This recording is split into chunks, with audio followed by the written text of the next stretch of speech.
حمزہ نے شہری کی طرف دیکھا، وہ اپنی پلیٹ پر جھکا ہوا تھا۔ شہری حیا کو بلا لو۔ جب اس نے سر نہیں اٹھایا تو حمزہ نے اس سے مخاطب کیا، وہ نہیں آئے گی۔ شہری نے اوپر دیکھے بغیر کہا، تو اندر ہی دے آؤ۔ حمزہ نے بظاہر لاپرواہی دکھائی، اندر بھی نہیں کھا سکتی۔ شہری بستور پلیٹ کی طرف دیکھ رہا تھا۔ حمزہ نے کچھ نہ سمجھتے ہوئے پہلے رودابہ پھر شہری کو دیکھا۔ میں نے اسے گھر سے نکال دیا ہے، کہنے والی رودابہ تھی۔ حمزہ کی آنکھوں میں حیرت تھی، منہ میں جاتی چمچ رک گئی تھی۔ اس نے ہاتھ نیچے گرایا، لیکن کیوں؟ جو کوئی میرے بچے کو تکلیف دے گا وہ یہاں نہیں رہ سکتا۔ رودابہ نے حمزہ کے گال کو پیار سے چھوا۔ ہاں ہاں، اس کے دماغ میں کوئی ہنسا تھا۔ ایک اور زندگی تمہاری وجہ سے تباہ ہو گئی۔ ہنسنے والے کی آواز آئی تھی۔ حمزہ کی چمچ پر گرفت مضبوط ہو گئی تھی۔ اس کے ہاتھ کی رگیں نمایاں ہوتی جا رہی تھی۔ اس کے چہرے کی سختی بڑھ گئی تھی۔ بھائی، شہری اس کے بدلتے تاثر دیکھ کر پریشان ہو گیا تھا۔ ہاں؟ حمزہ کو اپنے حلق میں کچھ اٹکتا محسوس ہوا۔ I think I am done۔ وہ کھانا یوں ہی چھوڑ کر چلا گیا تھا۔ رات کے 11 بج رہے تھے جب حمزہ اپنے کمرے میں آیا۔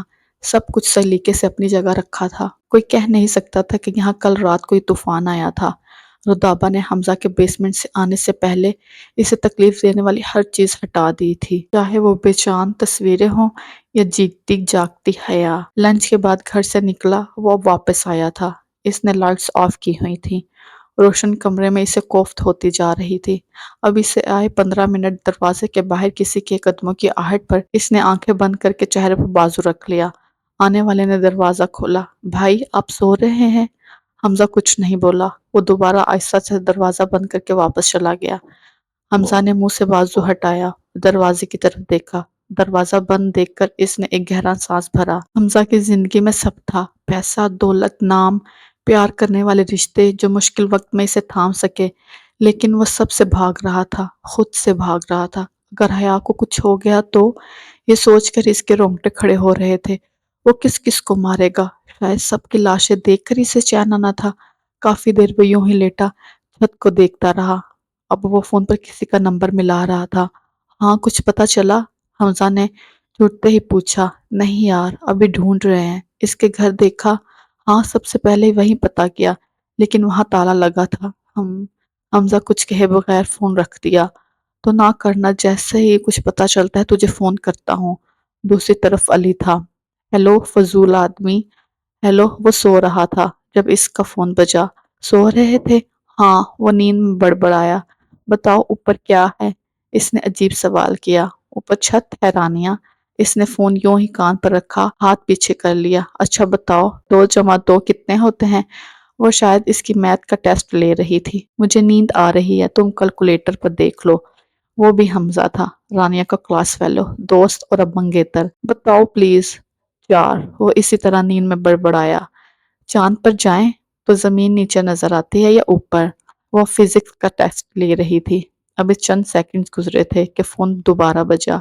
آپ کا مطلوبہ نمبر سو رہا ہے، 2 گھنٹے بعد وہ آپ کو خود کال کرے گا، کہہ کر حمزہ نے فون رکھ دیا۔ اس نے فون کان سے لگایا۔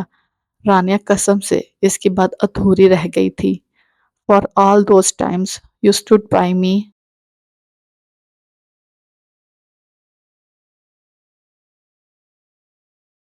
Happy birthday to you, happy birthday to you, happy birthday to you پیارے لڑکے۔ رانیہ اس کے برتھ ڈے پر سانگ گا رہی تھی۔ اس نے وال کلاک پر نگاہ ڈالی، پورے 12 بجے تھے۔ وہ مسکرایا۔ تھینک یو پیاری لڑکی۔ اس نے وہیں سے گانا پکڑا اور پھر رانیہ کے انداز میں اسے شکریہ کہا۔ اس کے اس انداز پر رانیہ کا پیار بھر گیا تھا۔ I love you۔ اس کے 2 الفاظ پر رانیہ نے اپنی جان رکھ دی تھی۔ Love you too۔ آنکھیں بند کیے وہ اس کے پیار کو محسوس کر رہا تھا۔ ان الفاظ کے آگے کہنے کو کچھ نہیں تھا۔ کافی دیر وہ چپ ایک دوسرے کے بولنے کا انتظار کر رہے تھے۔ کیمرہ آن کرو، رانیہ بولی تھی۔ کیا دیکھو گی؟ آنکھیں بدستور بند تھی۔ تمہیں، لہجے میں پیار تھا۔ ویسا ہی ہوں۔ ہاں تو میں نے کون سا کہہ رہے ہیں کہ تمہارے سینگ اگائے ہیں؟ وہ بگڑی۔ حمزہ ہنسا۔ اچھا رکو۔ حمزہ نے کیمرہ آن کیا۔ حمزہ، وہ دھیمے سے بولی۔ جی جناب۔ حمزہ سیدھا ہو کر بیٹھ گیا تھا۔ میرا دل کر رہا ہے کہ میں اڑ کر تمہارے پاس آ جاؤں۔ آ جاؤ، وہ مسکرایا۔ اچھا چلو، سوچو میں تمہارے پاس ہوں۔ تکیا گود میں دبائے وہ بھی سیدھی ہو کر بیٹھ گئی۔ سوچ لیا۔ حمزہ کی مسکراہٹ گہری ہو گئی تھی۔ اندھیرے میں جگمگ کرتی LED لائٹس، میز پر کیک، اس کے ساتھ کینڈل، اپنی وائٹ ٹی شرٹ اور اس پر بلو جیکٹ پہنے تم اور ہینڈسم لگ رہے ہو۔ اس نے ایک سانس میں منظر کشی کی۔ اور تم کہاں ہو؟ میں نے کہا نا، میں تمہارے پاس ہی ہوں۔ نہیں، تم تو نہیں ہو۔ وہ ایسے تنگ کر رہا تھا۔ تو میں کہاں ہوں؟ رانیہ نے منہ بنایا۔ تم میرے بازو کی قید میں۔ رانیہ نے مسکراہٹ چھپاتے سر جھکایا۔ وہ شرما رہی تھی۔ حمزہ بستطور اسے اپنی آنکھوں کے حصار میں لیے ہوئے تھا۔ اب بولو، حمزہ نے اسے چھیڑا۔ تم برے ہو، وہ سمجھ گئی تھی۔ حمزہ نے کہکا لگایا۔ اور تم ہمیشہ کی طرح بہت اچھی ہو۔ وہ مسکرایا تھا۔ ہو از دس ہینڈسم بوائے؟ ماسی، وہ چونکا۔ وہاں رودابہ تھی۔ اپنے خیال سے وہ باہر نکل آیا تھا۔ مسکراہٹ ہلکی پڑ گئی تھی۔ یہ سب ضروری ہے؟ آپ کو پتا ہے اب مجھے یوں برتھ ڈے منانا اچھا نہیں لگتا۔ بچے گھر کا ماحول 3 دن سے اتنا ٹینس ہے۔ شہری خوش ہو جائے گا اور تمہیں بھی اچھا لگے گا۔ رودابہ نے اسے شیشے میں دیکھتے ہوئے کہا۔ میں جا رہی ہوں۔ تم بھی جلدی سے آ جاؤ، سب انتظار کر رہے ہیں۔ وہ چلی گئی تھی۔ 2 دن وہ بے حد مصروف رہا تھا اور اب جب وہ گھر آیا تو پورا اسکواڈ وہاں موجود تھا۔ حمزہ کی سالگرہ تھی۔ لانچ کو برتھ ڈے وینیو میں بدل دیا گیا تھا۔ رودابہ کے اصرار پر حمزہ چینج کرنے اوپر آیا تھا۔ شیشے کے سامنے کھڑا رانیہ کی پسند کا ڈریسنگ کیے وہ ماضی میں چلا گیا تھا۔ 2 دن بعد یا 10 دن بعد وہ جب گھر جاتا، رانیہ اس کا گزرا برتھ ڈے ضرور مناتی تھی۔ رانیہ کے بعد یہ پہلی بار تھا کہ وہ اپنا سالگرہ منا رہا تھا۔ یہ کہا جائے رودابہ نے یہ ممکن کر دیا تھا۔ سیڑھیوں سے نیچے لانچ تک مختلف پھولوں سے سجاوٹ کی گئی تھی اور سیڑھیوں کے سامنے کالے غبارے لگے ہوئے تھے۔ لانچ کے ایک کارنر پر میز لگا تھا جس پر کیک، پیسٹریز، مختلف برتھ ڈے پرائسز پڑے تھے۔ میز کے پیچھے دیوار پر گولڈن رنگ کا مصنوعی بیک گراؤنڈ تھا۔ صوفے کو گھما کر میز کی طرف کر دیا گیا تھا۔ سفید ٹی شرٹ پر بلو جیکٹ پہنے وہ اپنے بالوں میں ہاتھ پھیرتا کمرے سے باہر آیا۔ So the birthday boy here۔ حمزہ کو دیکھتے ہوئے شہری نے اعلان کیا۔ آہا، handsome and dashing personality of the house is here۔ یہ شیروان تھا۔ کیسا ہے میرا شیر؟ علی نے حمزہ کو گلے لگایا۔ مجھے کیا ہونا ہے؟ تو سنا، کام کہاں تک ہوا؟ آخری الفاظ حمزہ نے آہستہ کہے۔ ہو جائیں گے۔ علی نے بھی اسی انداز میں جواب دیا۔ کہاں سے آئی ہو؟ اس کے سامنے 40-45 سالہ آدمی بیٹھا تھا۔ یہ جگہ اس کے لیے اجنبی تھی۔ وہ گھبرائی ہوئی تھی۔ لاہور، اس نے مختصر جواب دیا۔ Who are you؟ آدمی نے میز پر پڑے کاغذوں کو دیکھتے ہوئے پوچھا۔ حیا، وہ اپنی انگلیاں مسلسل مروڑ رہی تھی۔ I said who are you؟ نام نہیں پوچھا۔ اب وہ دراز سے کچھ اور فائلز نکال کر میز پر رکھ رہا تھا۔ اسٹوڈنٹ، پھر ایک لفظی جواب آیا۔ میں نے یہ نہیں پوچھا تم اسٹوڈنٹ ہو یا جاب کرتی ہو۔ Just let me know تم کون ہو۔ آدمی سیدھا ہو کر بیٹھ گیا تھا۔ وہ خاموش رہی۔ اگر تم خود یہاں آئی ہو تو شاید میں تمہیں اس ٹریننگ کا حصہ بنانے سے پہلے سوچتا، لیکن ڈاکٹر ہارون خود تمہیں اپنے سیشن کا حصہ بنانا چاہتے ہیں، تو میرے پاس کوئی چارہ نہیں۔ آدمی نے اپنے بازو میز پر رکھتے ہوئے دونوں ہاتھوں کی انگلیاں آپس میں ملائیں۔ وہ اب بھی کچھ نہیں بولی تھی۔ میں امید کروں گا جب تم یہاں سے جاؤ تو اس ایک سوال کا جواب لے کر جاؤ، کہہ کر آدمی نے ریسیور اٹھایا اور ایک نمبر ملا کر دوسری طرف سے رسپانس کا انتظار کرنے لگا۔ ہاں جنت، یہ لڑکی ہے، اسے ڈاکٹر اوروان کے لیے رجسٹر کر دو۔ سب سے ملنے کے بعد کیک کاٹا گیا۔ سب حمزہ کو گھیرے کھڑے تھے۔ حمزہ نے سب سے پہلے کیک رودابہ کو کھلایا، جس نے جواب میں ایک ٹکڑا حمزہ کے منہ میں ڈالا۔ تم جیو ہزاروں سال۔ شہری نے حمزہ کو کیک کھلایا اور ہاتھ حمزہ کے گال پر لگایا۔ حمزہ نے منہ بسوڑتے ہوئے ٹشو سے گال پر لگا کیک اتارا۔ رودابہ نے یہ لمحہ بھی کیمرے میں قید کر لیا تھا۔ کیک کاٹنے کے بعد کھانا سرو کر دیا گیا تھا۔ فریحہ، حمزہ اور علی ایک طرف بیٹھے تھے۔ اچھا تم حمزہ سے پوچھ لو، وہ دونوں کس بات پر بحث کر رہے تھے؟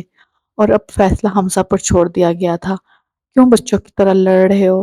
حمزہ کب سے بیٹھا ہے، اس کا منہ دیکھ رہا تھا۔ اسے لگتا ہے کہ میں اسے ٹائم نہیں دیتا۔ تو بتا، ایسا ہے؟ علی نے پوچھا۔ حمزہ نے ایک نظر اپنے دوست کی معصوم شکل اور پھر اس کی خوبصورت زوجہ کو دیکھا۔ علی ہمیشہ سب سے پہلے نکل جاتا ہے کیونکہ یا تو اس نے تمہیں تھانے سے پک کرنا ہوتا ہے یا ڈراپ کرنا ہوتا ہے۔ تو میرے خیال سے علی اپنا ذرا سا بھی فارغ وقت تمہارے ساتھ ہی گزارتا ہے۔ تھوڑی دیر سوچنے کے بعد اس نے حقیقت بتائی۔ علی کے چہرے پر فاتحانہ مسکراہٹ پھیل گئی تھی۔ بس کرو حمزہ، تم بھی اسی کا ساتھ دو گے۔ فریحہ کا منہ بن گیا تھا۔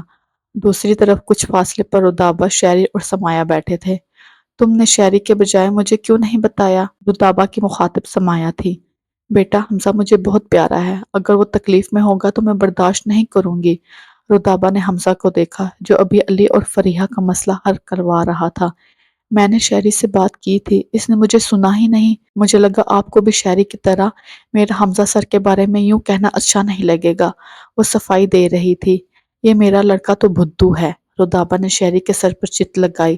ماسی، حمزہ بھائی بہت پیار کرنے والے ہیں، تو میں ان کے بارے میں کیسے سب سنتا؟ اس کے انداز سے حمزہ کے لیے پیار جھلک رہا تھا۔ سمایہ اور شہری اس بارے میں تفصیلی ملاقات کر چکے تھے اور شہری نے اس کے ساتھ ہونے والی گفتگو رتابہ کو بھی بتائی تھی۔ تب سے رتابہ حمزہ کو لے کر فکر مند تھی۔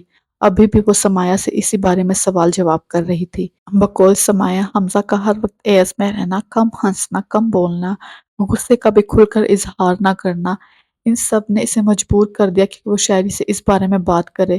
وہ نارمل بیہیو کرنے کے چکر میں کچھ زیادہ ہی پرسکون دکھتا ہے۔ اس کے علاوہ اس نے ایک دو بار حمزہ کو یوں ہی چیختے چلاتے سنا تھا۔ اس کی باڈی لینگویج اور اس کے چہرے کے تاثرات مطابقت نہیں رکھتے تھے۔ وہ نارمل رہتا تھا لیکن وہ نارمل نہیں تھا۔ شہری اٹھ کر چلا گیا تھا۔ رتابہ اب بھی بیٹھی سمایہ سے حمزہ کے بارے میں مختلف پہلو ڈسکس کر رہی تھی۔ میں آپ لوگوں کا مسئلہ حل کروا سکتا ہوں، شہری نے حمزہ کے ساتھ بیٹھتے ہوئے کہا۔ حمزہ جو پچھلے پونے گھنٹے سے اس کے درمیان صلح صفائی کروا رہا تھا، شہری کے دماغ کو سراہے بغیر نہیں رہ سکا۔ تم ریلیشن شپ ایڈوائزر ہو؟ حمزہ نے آگے ہوتے ہوئے اسے کہا۔ چاہے میں شاہد و شدہ نہیں ہوں لیکن ریلیشن شپ کو آپ سب سے زیادہ سمجھتا ہوں۔ وہ اب شیخی پکا رہا تھا۔ مجھے لگتا ہے آپ دونوں کو ہنی مون پر چلے جانا چاہیے۔ نان کو قورمے میں لگا کر اس نے منہ میں رکھا۔ علی اور فریحہ جو اب تک بحث کر رہے تھے اب ہونکوں کی طرح کھانے میں مصروف شہری کو دیکھ رہے تھے۔ اور بھی تم لوگوں کا کوئی مسئلہ ہو تو پوچھ لو بابا جی سے۔ حمزہ اب علی اور فریحہ کی حالت سے لطف اندوز ہو رہا تھا۔ ان کی حالت دیکھنے والی تھی۔ ماسی، مجھے لگتا ہے اب شہری کے لیے کوئی لڑکی ڈھونڈ لینی چاہیے، حمزہ نے سامنے آتے رتابہ سے کہا۔ اس کے ساتھ سمایہ، زویان، شروان سب آگے تھے۔ نہیں، پہلے حمزہ سر کے ہاتھ پیلے کروائیں، بھابھی آئے 2-4 بچے ہوں جو مجھے چاچو چاچو بلائیں، پھر میں سوچوں گا۔ شہری نے اگلے 5-6 سال کی پلاننگ بتائی۔ حمزہ کے تاثرات بدل گئے تھے۔ ارے تم میرے بچے کی پرواہ کرو، وہ اس سے پیار کر رہی تھی۔ رتابہ حمزہ کے سر پر کھڑے حمزہ تکلفانہ مسکرایا۔ ماسی، انیکا کو بلوائیں، لگے ہاتھوں شہری کی منگنی کروا دیتے ہیں۔ حمزہ نے سب کی توجہ خود سے ہٹائی۔ شہری جو ابھی ریلیشن شپ ایکسپرٹ بنا بیٹھا تھا وہ مدد کا طلبگار تھا۔ نہیں پلیز نہیں، وہ کھانا بھول کر حمزہ سے رحم کی اپیل کر رہا تھا۔ ابھی تو نے کہا کہ تو ریلیشن شپ کو سمجھتا ہے۔ حمزہ کے ہتھے وہ چڑھ چکا تھا۔ ہاں تو ریلیشن شپ ایڈوائزر ہوں، بندہ تب تک ہی دے سکتا ہے جب تک وہ خود اس جنجال سے دور رہے۔ شہری نے اب فلسفیانہ بات کی تھی۔ ماسی آپ بلا لیں انیکا کو، حمزہ نے فیصلہ سنا دیا تھا۔ السلام علیکم ماں جی۔ وعلیکم السلام، عورت نے اپنی اینک ٹھیک کرتے ہوئے اسے جواب دیا۔ ادھیڑ عمر خاتون تھی جس نے دروازہ کھولا تھا۔ یہ ساتھ والے گھر میں کوئی نہیں رہتا؟ حمزہ نے احتیاطاً گھر والوں کا نام نہیں لیا تھا۔ نہیں، تم نے خریدنا ہے تو انتظار کرنا پڑے گا، ان کے لڑکے سال بعد باہر سے آتے ہیں، ان سے بات کر لینا۔ عورت نے خود ہی مطلب نکالا۔ تو یہاں کوئی نہیں رہتا؟ مطلب ان کا کوئی رشتہ دار وغیرہ؟ رہتا بھی ہو تو تم سے مطلب؟ ادھیر عمر عورت نے اسے گھورا۔ نہیں مطلب تم کوئی نہیں تو؟ وہ اسے کھا جانے والی نظروں سے دیکھ رہی تھی۔ ماں جی میں خفیہ ادارے سے ہوں، حمزہ نے آہستہ سے کہا۔ تو میں کیا کروں؟ حمزہ کو اس کے جواب کی توقع نہیں تھی۔ میں پولیس والا ہوں۔ حمزہ کو لگا شاید عورت کے اس کے سمجھنے میں غلطی ہوئی ہے تو اس نے آسان الفاظ میں بتایا۔ کیا ہو؟ عورت نے کان پر ہاتھ رکھا۔ پولیس والا، حمزہ نے قدرے اونچا کہا۔ شکل سے تو تم کوئی گنڈے موالی لگتے ہو، عورت نے اب کیس کو نیچے سے اوپر تک دیکھتے ہوئے کہا۔ کچھ دیر یوں ہی حمزہ کھڑا اس عورت کو دیکھتا رہا۔ یہ کیا چیز ہے؟ حمزہ نے دل میں سوچا۔ گالیاں نکال رہے ہو مجھے؟ عورت نے اپنی اینک کے اوپر سے اسے دیکھا۔ گالیاں؟ حمزہ کو یاد نہیں آیا کہ کبھی اس نے ہوش حواس میں کوئی گالی دی ہو۔ بی بی ہمارے ساتھ تعاون کرے، وہ کسی عذاب میں پھنس گیا تھا۔ میں نہیں کرتی، کر لو جو کرنا ہے۔ ہاں؟ حمزہ اس عورت کی دیدہ دلیری پر حیران تھا۔ تم جیسے لڑکے یوں ہی آتے ہیں محلے کی عورتوں کو چھیڑنے۔ حمزہ کو خاموش دیکھ کر اس نے دوبارہ منہ کھولا۔ حمزہ کو لگا کسی نے اس کے سر پر کچھ گرا دیا ہے۔ کہیں تم فوزیہ کی لڑکی کو نکالنے تو نہیں آئے؟ پہلی بار میں نے اس کو یوں ہی جاتے دیکھا تھا۔ اس نے حمزہ کی گاڑی کی طرف اشارہ کیا۔ اور شکل سے بھی تم مسٹنڈے ہی لگتے ہو۔ عورت نے منہ بنایا۔ حمزہ کو اپنا سر گھومتا ہوا محسوس ہوا۔ ایسا کمپلیمنٹ اسے کبھی کسی نے نہیں دیا تھا۔ اماں کون ہے؟ حمزہ نے کچھ کہنے کو منہ کھولا تو پیچھے سے ایک آدمی نمودار ہوا۔ کس سے ملنا ہے آپ کو؟ آنے والے نے پوچھا۔ Hello, I am from intelligence. Hamza نے اسے اپنا کارڈ دکھاتے ہوئے ہاتھ بڑھایا۔ Can I help you? لڑکے نے اس کا بڑھا ہوا ہاتھ تھاما۔ یا آپ کے ساتھ والے بنگلے میں کوئی نہیں رہتا؟ حمزہ نے مطلب کا سوال کیا۔ رہتے تھے لیکن 1 مہینہ پہلے ان کی لڑکی کہیں غائب ہو گئی تھی۔ آدمی نے کہا۔ بڑھاپے میں باپ کی کمر توڑ دی منحوس ماری نے۔ بوڑھا بھی 2 دن بعد چل بسا۔ ادھیڑ عمر عورت بولی تھی۔ تو وہ لڑکی واپس نہیں آئی؟ اس نے لڑکے سے پوچھا۔ ارے کاہے کو آتی؟ کوئی واپس آنے کے لیے تھوڑی نہ گھر سے بھاگتا ہے۔ عورت منہ سے غرافات نکال رہی تھی۔ حمزہ کا اندازہ غلط نہیں تھا۔ ایسے کیسز میں 95% لوگ لڑکی کو قصوروار ٹھہراتے ہیں اور قبول کرنے کا تو سوال ہی پیدا نہیں ہوتا۔ اماں تو اندر جا، آدمی نے عورت سے جو غالباً ان کی اماں تھی کہا۔ ہاں ہاں جا رہی ہوں، پر یاد رکھیو یہی لڑکا فوزیہ کی لڑکی کو بھگائے گا۔ حمزہ کا دل چاہے وہ اپنا سر دیوار میں مار دے۔ معاف کیجیے گا، ان کا ذہنی توازن تھوڑا ٹھیک نہیں ہے۔ آدمی شرمندہ تھا۔ It's okay. وہ بڑا مشکل مسکرایا۔ Thank you. دوبارہ ہاتھ ملاتا وہ واپس گاڑی میں آ کر بیٹھ گیا۔ وہ اب پولیس اسٹیشن جا رہا تھا۔ حمزہ پولیس اسٹیشن گیا تاکہ وہ فریحہ سے حیات کی گمشدگی کے بارے میں ہوئی جانے والی پیش رفت پوچھ سکے۔ فریحہ وہاں نہیں تھی۔ پھر اس نے سوچا وہ علی سے مل لے، لیکن اس کا دل نہیں چاہا، وہ واپس آ گیا تھا۔ وہ لانچ میں بیٹھا ٹی وی چینل بدل رہا تھا جب رودابہ اپنے کمرے سے باہر آئی۔ جلدی آ گئے ہو تم؟ اپنے بال بن کی شکل میں باندھے ہوئے وہ حمزہ کے قریب آئے۔ جی۔ اس نے ٹی وی سے نظر نہیں ہٹائی تھی۔ تم پریشان ہو؟ وہ حمزہ کے ساتھ صوفے پہ بیٹھ گئی۔ نہیں تو۔ اس نے گردن موڑ کر رودابہ کو دیکھا اور پھر دوبارہ سیدھا ہو گیا تھا۔ میرا بچہ مجھ سے ناراض ہے؟ رودابہ نے پیار سے اس کے بالوں کو ہاتھ لگایا۔ نہیں، میں کیوں کسی سے ناراض ہوں گا؟ اس نے رودابہ کی طرف نہیں دیکھا تھا۔ وہ یوں ہی صوفے کے پشت پر ٹہنی ٹکائے اسے دیکھتی رہی۔ حمزہ کافی دیر یوں ہی اس کو دیکھنا اگنور کرتا رہا۔ ماسی، آپ ایک بار مجھ سے پوچھ تو لیتی۔ جب وہ رودابہ کو اور اگنور نہیں کر سک تو ان کی طرف مڑا۔ آپ نے حیا کو کیوں گھر سے نکال دیا؟ اب مجھ سے پوچھتی، بات کرتی۔ یہ باتیں تم مجھے آج کیوں کر رہے ہو؟ It's been a week now. وہ پرسکون تھی۔ تو کیا کروں میں؟ وہ بس دیکھ رہا تھا۔ تمہیں اس کی پرواہ ہے؟ رودابہ سنجیدہ تھی۔ مجھے اس کی پرواہ نہیں ہے، لیکن میں اس کو وہاں سے نکال کر لایا تھا۔ اس سے نکاح کیا تھا میں نے۔ اس نے نکاح پر زور دیا تھا۔ اس دس نکاح از میٹر یو؟ رودابہ نے اس کی سنجیدگی سے کہا۔ ماسی، بات نکاح کی نہیں ہے، بات اس کی تحفظ کی ہے جو اس گھر نے اسے دیا تھا۔ وہ صفائی دے رہا تھا۔ ایسے کیا گھور رہی ہو؟ حیا جب اسے کافی دیر یوں ہی دیکھتی رہی تو رودابہ نے اسے کہا تھا۔ دیکھ رہی ہوں کیسے ہمیشہ بے بس لوگوں کا فائدہ اٹھایا جاتا ہے۔ مجھے یوں در بدر کے دھکے دلوانے تھے تو وہیں چھوڑ آتا۔ وہ مجھے یہاں کیوں لا کر نکاح کا تماشا لگانے کی کیا ضرورت تھی؟ اس کی آواز اونچی تھی۔ ماسی، آپ سے بات کر رہا ہوں میں۔ حمزہ نے اسے ہلایا۔ ہاں، وہ چونکی۔ رودابہ کے آنے سے حمزہ خوش تھا، لیکن ان کا یوں حیا کو نکال دینا اس سے اچھا نہیں لگا تھا۔ وہ پریشان تھا۔ ماسی، اس کا گھر نہیں ہے کوئی، اور وہ بیوی ہے میری۔ اس نے آخری الفاظ منہ میں بڑبڑائے۔ رودابہ نے سن لیا تھا۔ حمزہ، اگر کوئی تمہیں تکلیف دے گا تو میں اسے کبھی اس گھر میں برداشت نہیں کروں گی۔ شہری کو جب تم لائے میں نے ہمیشہ اسے تمہاری طرح چاہا، لیکن تم اس سے پیار کرتے ہو۔ رہی بات حیا کی، اس نے تمہیں ہرٹ کیا تھا، تم اسے ڈس لائک کر رہے تھے تو میں کیسے اسے اپنا لیتی؟ میرے بچے کو تکلیف دینے والے کو میں کیسے گھر میں رکھوں؟ رودابہ کا لہجہ سخت ہو گیا تھا۔ ماسی ماسی ماسی۔ حمزہ کا خود پر کنٹرول ختم ہو رہا تھا۔ ہاں، میں ہی ذمہ دار ہوں۔ میرے رویے نے آپ کو مجبور کیا۔ وہ میری ذمہ داری تھی، میں لایا تھا اسے۔ اس کا لہجہ معمول سے مختلف تھا۔ رودابہ پہلی بار اسے یوں اپنا آپا کھوتے دیکھ رہی تھی۔ وہ اپنا اکھڑتا سانس بحال کر رہا تھا۔ وہ رودابہ کی گود میں سر رکھ کے لیٹ گیا۔